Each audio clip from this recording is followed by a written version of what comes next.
Hello बच्चों, आप सभी का वाई के मेडिकल क्लासेस में स्वागत है। हेलो बच्चों, आप सभी का वाई के मेडिकल क्लासेज में एक बार फिर से स्वागत है। मैं आपका वाई के सर आप सभी का वाई के मेडिकल क्लासेज में एक बार फिर से स्वागत करता हूं। आइए बात करते हैं आपके डार्क रूम प्रोसीजर सब्जेक्ट की। डीआरटी का बहुत ही इंटरेस्टिंग, डीआरटी फर्स्ट ईयर का बहुत इंटरेस्टिंग आपका सब्जेक्ट है डार्क रूम प्रोसीजर। बहुत सिंपल सब्जेक्ट है और बहुत क्रिटिकल सब्जेक्ट भी है। मैं ये दो वर्ड इसलिए ले रहा हूं बच्चों क्योंकि आपको लगता है कि बहुत सिंपल सब्जेक्ट है, बट एग्जाम की दृष्टि से अगर देखा जाए, एग्जाम के पर्पस से देखा जाए, रिजल्ट के पर्पस से देखा जाए तो बहुत टफ रिजल्ट जो जाएगा वो आपके डीआरटी फर्स्ट ईयर में डार्क रूम का जाएगा।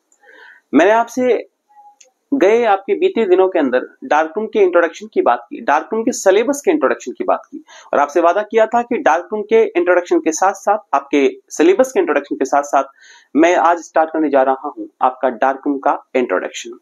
आज हम बात करेंगे, आज का टॉपिक रहेगा डार्क रूम की layout of the dark room. तो आइए स्टार्ट करते हैं बहुत ही इंटरेस्टिंग टॉपिक के साथ, layout of the dark room. बहुत सिंपल टॉपिक है बच्चों, बहुत आराम से ध्यान से समझिएगा। अगर मैं डार्क रूम प्रोसीजर की बात करता हूं तो यहां आपका टॉपिक निकल के आता है आपका डार्क रूम की लेआउट।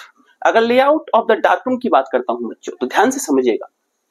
देखिए, डार्क रूम के लेआउट से पहले मैं ये बात करता हूं कि आपका इंट्रोडक्शन क्या कहता है आपके डार्क रूम के पर्पस से। क्या मैं कहूंगा कि आपका इंट्रोडक्शन क्या कहता है आपके डार्क रूम के पर्पस से। उससे पहले मैं थोड़ी सी बातें करता हूं आपके प्रैक्टिकल पर्पस से। ध्यान से समझिएगा, बहुत गौर से समझिएगा। देखिए, अगर मैं डार्क रूम की बात करता हूं, आपको पता है कि आपके हॉस्पिटल डिपार्टमेंट्स के अंदर जो एक डिपार्टमेंट होता है वो होता है आपका डार्क रूम। डार्क रूम का उपयोग क्या किया जाएगा? आपने सुना होगा एक रेडियोलॉजी रूम होता है जहां पर आपके एक्सरेज होते हैं। अगर मैं एक्सरे की बात करता हूं तो वो होता है आपके रेडियोलॉजी रूम के अंदर। रेडियोलॉजी डिपार्टमेंट एक ऐसा डिपार्टमेंट है जहां रेडिएशन के कारण, रेडिएशन के अकर से, रेडिएशन की वजह से आपकी इमेजिनेशन बनती है, इमेज बनती है और आपकी बॉडी के डिटेक्ट करने के बाद में, बॉडी के बोन्स को, आपके टिश्यूज को डिटेक्ट करने के बाद में जो इमेज बनेगी वो आपके किसी भी प्रकार की थेरेपी के लिए, किसी भी प्रकार के ट्रीटमेंट के लिए बहुत ज्यादा हेल्पफुल होती है। तो एक्चुअल के अंदर रेडिएशन से जो आपकी इमेज बनी है, इनविजिबल इमेज जो आपकी फिल्म के ऊपर बनती है माय डियर स्टूडेंट्स, तो वो बनती है आपके रेडियोलॉजी रूम, इसका मतलब आपके एक्सरे रूम के अंदर। लेकिन उसी एक्सरे रूम के बाद के अंदर जो उस फिल्म को इनविजिबल से विजिबल इमेज में कन्वर्ट करने की प्रोसेस है वो होती है आपके प्रोसेसिंग रूम के अंदर। प्रोसेसिंग रूम से ही मतलब समझ में आ जाता है, प्रोसेसिंग रूम का मतलब है एक ऐसा रूम जहां आपकी प्रोसेस होती है, फिल्म की प्रोसेस होती है। इनविजिबल से विजिबल इमेज में कन्वर्ट करने की जो प्रोसेस होगी वो एक्चुअल में होती है माय डियर स्टूडेंट्स आपके प्रोसेसिंग रूम में। मैं कह सकता हूं एक ऐसा रूम जहां कंप्लीटली डार्कनेस होती है, कुछ थोड़े बहुत एरिया को छोड़कर, या मैं कह सकता हूं कि थोड़ी बहुत लाइट को छोड़कर, तो उसी को मैं नाम दूंगा डार्क रूम। आइए स्टार्ट करते हैं डार्क रूम। देखिए, डार्क रूम की बात करता हूं। Dark room is the film processing room. बात क्लियर हो गई नाम से बच्चों, फिल्म प्रोसेसिंग रूम। एक एक वर्ड लूंगा मैं। फिल्म प्रोसेसिंग रूम का मतलब क्या हुआ कि यहां पर क्या होती है बेटा, यहां होती है फिल्म की प्रोसेसिंग। मतलब डार्क रूम एक ऐसा रूम है जहां फिल्म की प्रोसेसिंग होती है। फिल्म की प्रोसेसिंग का मतलब क्या था? आपने सुना कि आपका जो एक्सरे रूम था, एक्सरे रूम में क्या हुआ, एक्सरे रूम में एक्सरे मशीन के द्वारा रेडिएशन निकली। जैसे आपने रेडिएशन की बात करता हूं, जैसे मान के चलना ये कोई आपका एक्सरे ट्यूब है, एक्सरे ट्यूब के नीचे आपकी काउच लगी, वहां पर कोई पेशेंट लेटा हुआ है या जैसे हाथ रख रखा है पेशेंट ने। अब क्या हो रहा है यहाँ पर आपकी रेडिएशन गिरेगी आपके हाथ के ऊपर और हाथ की इमेज बनाने का काम करती है किसी फिल्म के ऊपर।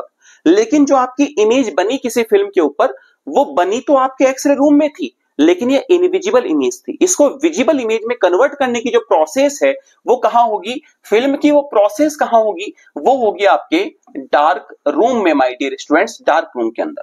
तो इसलिए कह सकता हूं कि ये एक प्रकार की क्या होती है, ये एक प्रकार का ऐसा रूम है जिसे फिल्म प्रोसेसिंग रूम के नाम से जाना जाएगा। दूसरी बात, it is completely too dark. मैंने क्या बोला, ये कंप्लीटली कैसा होता है, डार्क होता है, क्योंकि यहां क्या होती है आपकी फिल्म की प्रोसेस होती है। अच्छा, इसका भी बड़ा कारण है बच्चों।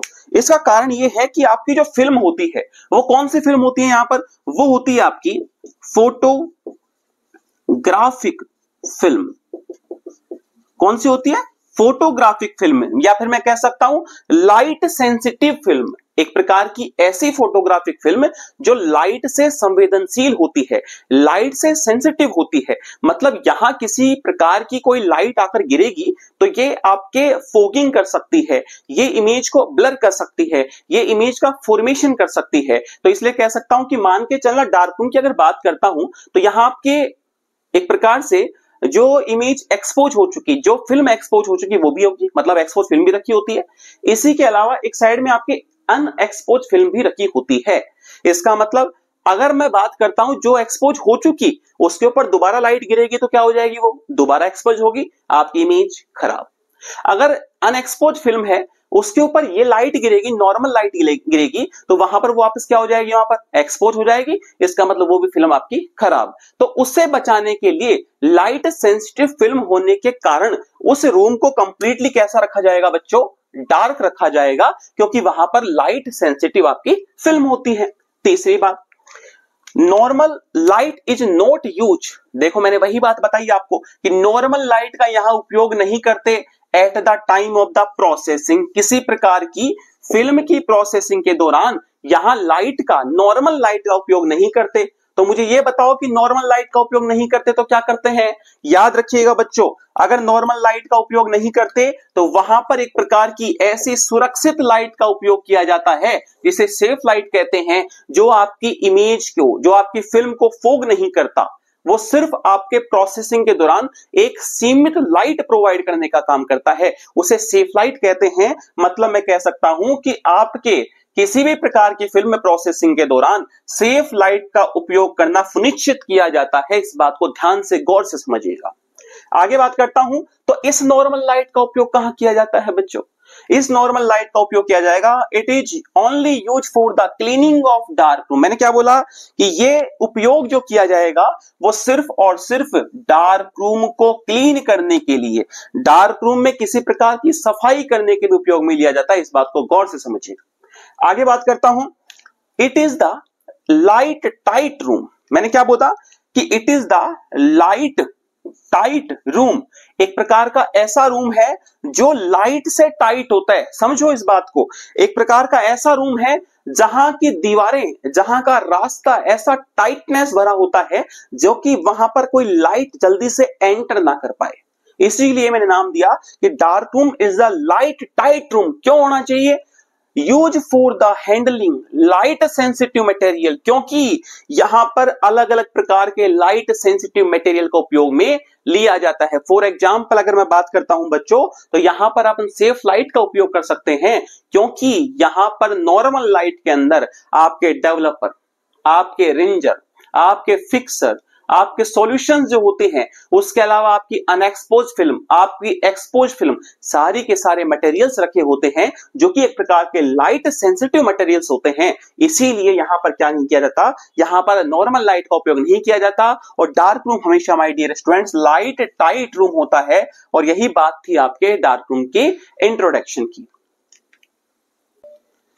इसके बाद में अगर मैं बात करता हूं location of the dark room की, देखिए बहुत प्यारा टॉपिक चल रहा है आपका location of the dark room की। अगर मैं बात करता हूं बच्चों, तो location of the dark room का मतलब होता है कि आपकी एक्चुअल में डार्क रूम जो है उसके लेआउट की अपन बात कर रहे थे, तो डार्क रूम एक्चुअल में लोकेटेड कहां है, ऑक्यूपाइड कहां है आपका डार्क रूम। तो अपने को सिंपल सी बात पता है। फॉर एग्जाम्पल मान के चलिएगा ये आपका कोई हॉस्पिटल है, हॉस्पिटल में अपन ने पढ़ा था कि जो डार्क रूम होता है वो ऐसी जगह पर होगा जो आपके किसके पास में हो, वो हो आपके एक्सरे रूम के पास में। कहां हो, आपके एक्सरे रूम के पास में।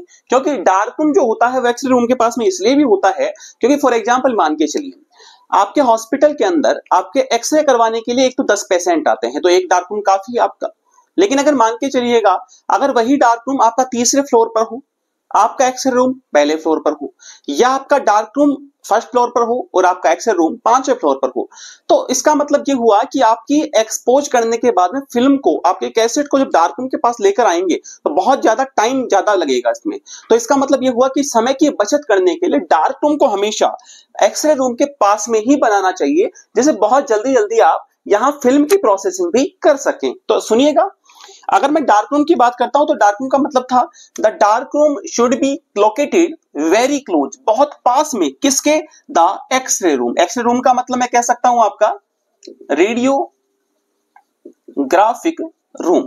रेडियोग्राफिक रूम या एक्सरे रूम का मतलब होता है जहां एक्सरे निकलती है, रेडियोग्राफ बनती है, मतलब आपकी रेडिएशन के द्वारा किसी प्रकार की ग्राफी बनती है, इमेज बनती है, उसे रेडियोग्राफिक रूम कहते हैं, उसे एक्सरे रूम कहते हैं। तो आपके एक्सरे रूम के पास में ही क्या होना चाहिए, आपका डार्क रूम होना चाहिए, बहुत क्लोजली होना चाहिए। दूसरी लाइन क्या है, इफ देयर आर, यदि, इफ देयर आर 2 और मोर रेडियोग्राफिक रूम, मतलब यदि यहां पर मान के चलिएगा 2 या 2 से अधिक, मैंने क्या बोला, 2 या 2 से अधिक क्या हो रेडियोग्राफिक रूम, मतलब आपके एक्सरे रूम प्रेजेंट हो। मैंने बोला कि अगर मान के चलना एक एक्सरे रूम यहां है और एक एक्सरे रूम आपका यहां पर है, तो 2 या 2 से अधिक जब एक्सरे रूम उपस्थित होते हैं तो उनके सेंटर पोजीशन में क्या होना चाहिए, आपका डार्क रूम होना चाहिए।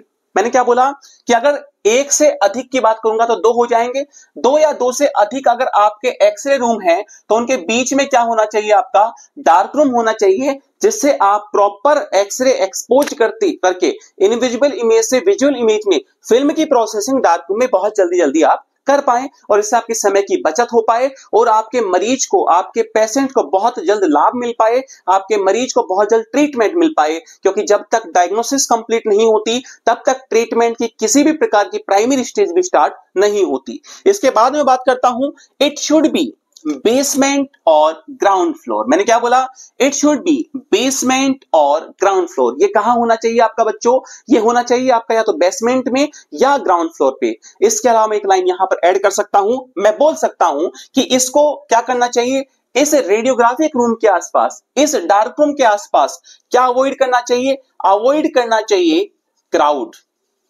क्राउड मतलब भीड़ भाड़ वाले इलाके पर, भीड़ भाड़ वाली जगह में, हॉस्पिटल में कभी भी आपका डार्क रूम और एक्सरे रूम नहीं होना चाहिए, क्योंकि डार्क रूम किसके पास में था बच्चों, एक्सरे रूम के पास में, और एक्सरे से निकलती है आपकी प्रॉपर्ली रेडिएशंस, रेडिएशन आपके क्राउडी एरिया में होगी तो आपके अनअफेक्टेड जो अटेंडर्स हैं आपके पेशेंट के साथ, उनके ऊपर भी फालतू की रेडिएशन लगेगी, स्कैटर्ड रेडिएशन लग सकती है, डिसएडवांटेज आपके किसी प्रकार के अटेंडेंट को भी हो सकता है। तो किसी भी अदर व्यक्ति को रेडिएशन से बचाने के लिए अभिलाषा की जाती है कि आपका डार्क रूम, आपका एक्सरे रूम क्राउड एरिया से क्या होना चाहिए, आपका दूर होना चाहिए। इस बात को बहुत ध्यान से समझिएगा। अगली मैं बात करता हूं आपके size of the dark room की, मतलब मैं डार्क रूम की बात करता हूं। जैसे मान के चले डार्क रूम है, इस डार्क रूम की साइज क्या होती है, लंबाई, चौड़ाई और ऊंचाई की बात करता हूं। तो यहां पर याद रखिएगा, the dark room must be large. Dark room कैसा होना चाहिए, आपका बड़ा होना चाहिए, लार्ज होना चाहिए।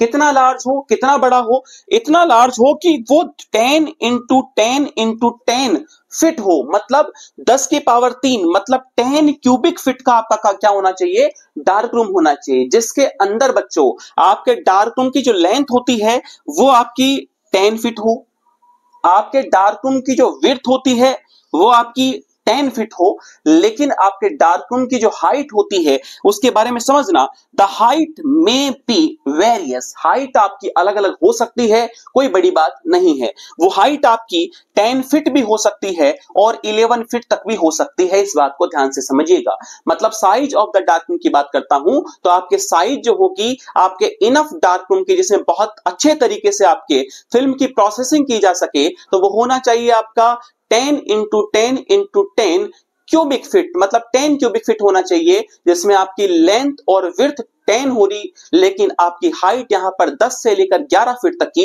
हो सकती है। ये एक अच्छा इनफ स्पेस है किसी भी आपके फिल्म की प्रोसेसिंग के लिए, क्योंकि आपके फिल्म प्रोसेसिंग रूम में बच्चों बहुत अदर टाइप के, डिफरेंट टाइप के इक्विपमेंट्स रखे जाते हैं, जहां पर ड्राई एरिया भी होगा तो वेट एरिया भी होगा, मतलब ड्राई साइड भी होगी तो वेट साइड भी होगी। वहीं पर आपके अलग अलग प्रकार के सॉल्यूशंस रखे जाएंगे, वहीं पर आपके पास बॉक्स रखा जाएगा, एक्सपोज फिल्म होती है, अनएक्सपोज फिल्म होती है, इसीलिए इसको इनफ स्पेस के साथ बनाया जाता है। 10 into 10 into 10 feet, this mean 10 cubic feet is the size of the dark room.